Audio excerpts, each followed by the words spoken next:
மக்களை வணக்கம். நான் உங்கள் கோடங்கி. வெறும் அரசியலாக பேசிக்கிட்டு இருந்தோம், சினிமாவை பேசுகிறதே விட்டுட்டோம் நம்ம.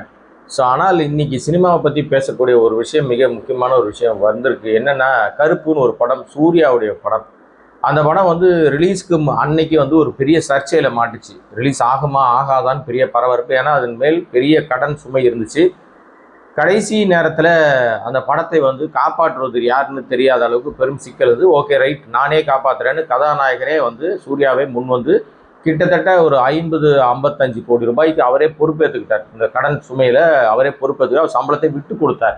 அந்த அடிப்படையில் படம் ரிலீஸுக்கு ரெடியான நேரத்தில் அது பேச்சுவார்த்தை நடத்தும் போது காலையில் 9 மணிக்கு ஆட்சி வரல. ஆனால் அதே நேரத்தில் நார்த்தில் மும்பை, வாரணாசி உட்பட அங்கெல்லாம் படம் திடீர்னு வெளியாயிருச்சு. பதறி போயிட்டாங்க. இங்கே ரிலீஸ் ஆகலை, தமிழ்நாட்டில் தென் மாநிலங்களில் ரிலீஸ் ஆகலை, வட மாநிலத்தில் ரிலீஸ் ஆகிடுச்சுன்னா உடனடியாக ஜனநாயகன் மாதிரி இதுவும் இணையத்தில் வந்துருமோ அப்படின்னு பதட்டமாயிட்டாங்க. எப்படி இருந்தாலும் இன்னைக்கு இந்த படத்தை ரிலீஸே பண்ணி ஆகணும்னு எல்லாருமே களமிறங்கினாங்க. கியூப் தான் செய்த தவறை ஒப்புக்கொண்டது. அதில் என்ன நடந்ததுன்னு தெரியல. எப்படியோ படம் வெளியாயிடுச்சு. இப்போ மீண்டும் வழி இல்லை, வேறு வழி இல்லாமல் அந்த படத்தை மறுபடியும் இன்றைக்கே ரிலீஸ் பண்ணணும்னு களமிறங்கி ஒரு வழியாக படம் வெளியானது.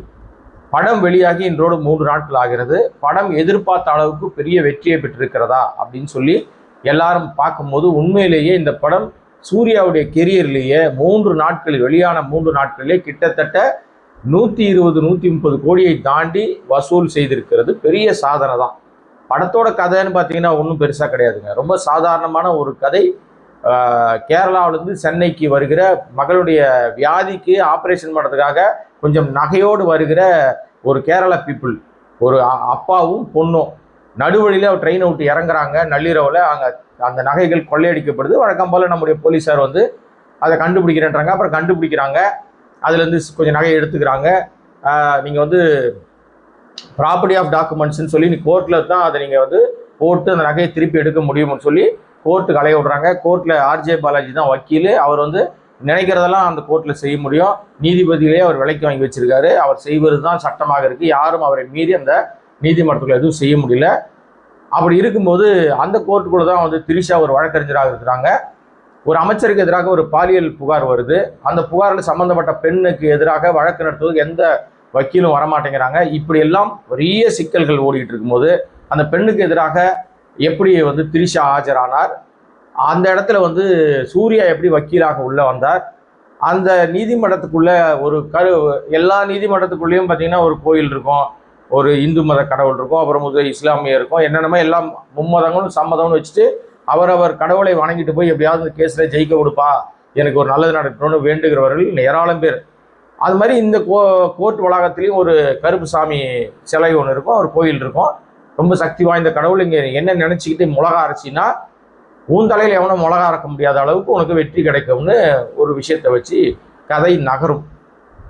இதில் ஃபேண்டசி கதை, முழுக்க முழுக்க ஃபேண்டசி கதை. இதில் கடவுளே கருப்பண்ண சாமி, கருப்பு சாமியாக மனித உருவம் எடுத்து அது நீதிமன்றத்துக்குள்ள வழக்கை நடத்தினால் எப்படி இருக்கும், இல்லது கடவுள் நேரடியாக தன்னுடைய சக்தியே பயன்படுத்தாமல் மனிதர்களை வைத்து நியாயமாக நேர்மையாக வளாகத்துக்குள்ள உண்மை பொய் பேச முடியாத அளவுக்கு பொய் பேசுகிற ஒரு வாயெல்லாம் அடைச்சா எப்படி இருக்கும். இதெல்லாம் தான் கான்செப்ட். இதை வச்சு ஒரு கதை பண்ணியிருக்காரு இயக்குனர் ஆர்ஜே பாலாஜி. ஏற்கனவே மூக்குத்தி அம்மன்னு ஒரு படத்தில் நயன்தாராவை அம்மனாக காமிச்சு, கடவுளாக காமிச்சு அவர் ஒரு பெரிய விஷயத்த பண்ணியிருப்பார். கடவுள் நேரில் இறங்கி என்ன வரம் கொடுப்பாங்கலாம் நம்ம பார்த்துருப்போம் அந்த படத்தில். அது ஒரு பெரிய ஹிட் படம். அதே மாதிரி தான் அதே பேட்டர்னை ஃபாலோ பண்ணி கருப்பண்ணசாமியாக சூர்யாவை காமிச்சிருக்காரு. சூர்யா கடவுளாக வருகிறார். ஆனால் நீங்கள் எதிர்பார்க்குற மாதிரி கடவுள் கிடையாது. கொடூரமான கடவுளாகவும் சில இடங்களில் வரார். நம்மளை மாதிரி சாதாரணமாக ஒரு வக்கீலாக வேலை பார்க்குறார். இப்படி பல விஷயங்களை வைத்திருக்கிறார். அதிரடிகள் பேக்ரவுண்ட் மியூசிக்கில் தான் கிடைக்குது.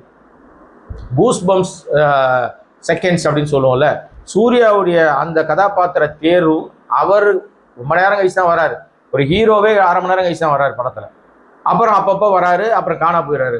அப்பப்போ வராரு, காணா போயிடுறாரு. கிளைமேக்ஸ் முன்னாடி வராரு, அப்புறம் காணா போயிடுறாரு. கிளைமேக்ஸில் வேற யாரோ வராங்க, அப்புறம் கிளைமேக்ஸ் ஃபைனலாக அவர் தான் நிற்கிறார். ஸோ இதெல்லாம் சொல்ல போனால், உண்மையிலே சொல்ல போனால் அவர் நல்லா நடிச்சிருக்காரு சூர்யா, அவ்வளோதான். ஆனால் அவர் ஒரு கேமியோ ரோல் மாதிரி தான் இருக்கார். என்னை பொறுத்த வரைக்கும் இதில் முழுக்க ஆர்ஜே பாலாஜி படம். முதல் ஃப்ரேமில் ஆரம்பிச்சு லாஸ்ட் ஃப்ரேம் வரைக்கும் ஆர்ஜே பாலாஜி மேலேயே போகுது. அவரே டைரக்டராக இருக்கார், அவரே அதில் வில்லனாவும் நடிக்கிறாரு.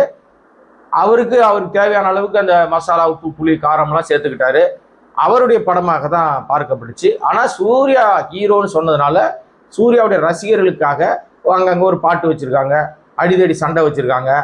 கடவுள் போய் சண்டை போடுறாரு மனுஷங்கிட்ட. அதெல்லாம் ஃபேண்டசி, நம்பணும். ஆமாம், கடவுள் இறங்கி சண்டை போட்டார் அப்படின்னு சொன்னால் நம்பணும். அவர் கடைசியில் வந்து ஆர்ஜே பாலாஜியை கழுத்தை வெட்டிடுறாரு. ஏன் அப்படின்றது நீங்கள் படம் போய் பார்த்து தெரிஞ்சுங்க. அந்த அளவுக்கு அவர் என்ன கொடூரம் செய்தார் அப்படின்னு சொல்லிட்டு. அப்புறம் நியாயம் நிலைநாட்டப்பட்டதா?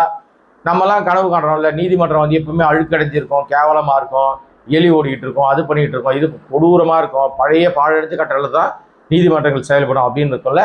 அதை ஹைடெக்கான நீதிமன்றமாக மாத்துறாரு. அது எல்லாமே பின்வரும் காலங்கள் அப்படிலாம் நடக்கும்னு. இந்த படம் முழுக்க பல இடங்கள்ல நம்ம முதலமைச்சராக மாறி இருக்கிற விஜயை நிறைய இடங்கள்ல பயன்படுத்துறாரு. விஜயனுடைய கோட்ஸ் யூஸ் பண்றாரு, விஜயனுடைய படங்கள்ல இருந்து சில காட்சிகளை யூஸ் பண்றாரு, சில பாடல்கள் அங்க முழுமுழுக்க வைக்கிறாரு. இப்படி நிறைய இடங்கள்ல. ஏன்னா இப்ப அவர் தான் வந்து சிஎம்மா இருக்காரு இல்லையா, அந்த ரசிக குஞ்சு முடியெல்லாம் விசிலடிச்ச குஞ்செல்லாம் இதெல்லாம் பார்த்தா இன்னும் படத்தை கொண்டாடுவாங்கன்னு ஆர்ஜே பாலாஜி ஒரு பிளான் பண்ணியிருக்காரு. அது சக்சஸ் ஆயிருக்கு. படம் இன்னைக்கு சக்சஸ்.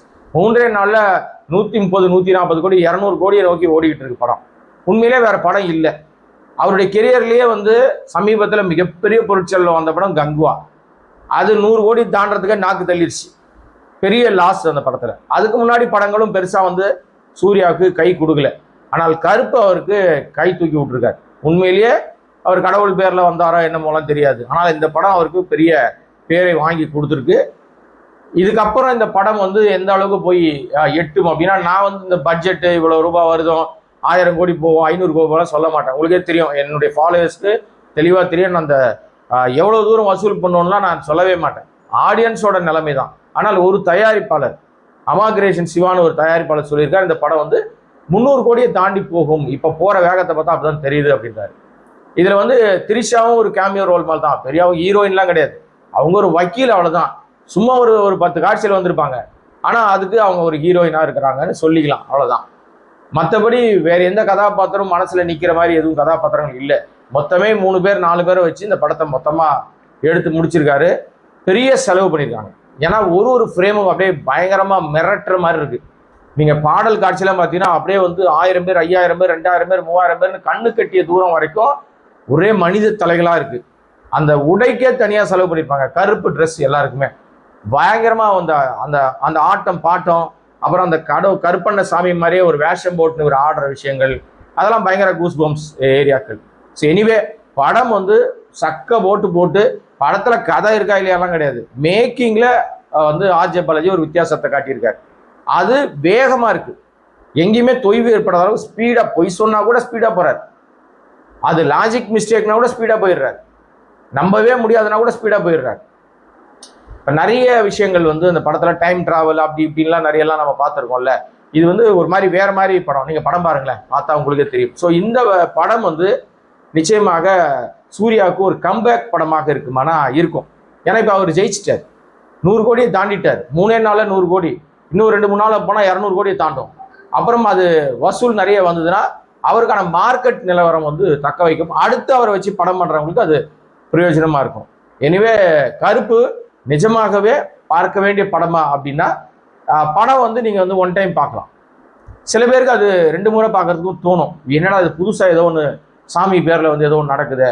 பட் நீதிமன்றங்களில் நடக்கிற பல முறைகேடுகளை நீதிபதிகள் எப்படிலாம் நட்டி தான் நீதிபதி, எவ்வளவு தூரம் நீதிபதிகள் விலை போயிருக்கிறார்கள்.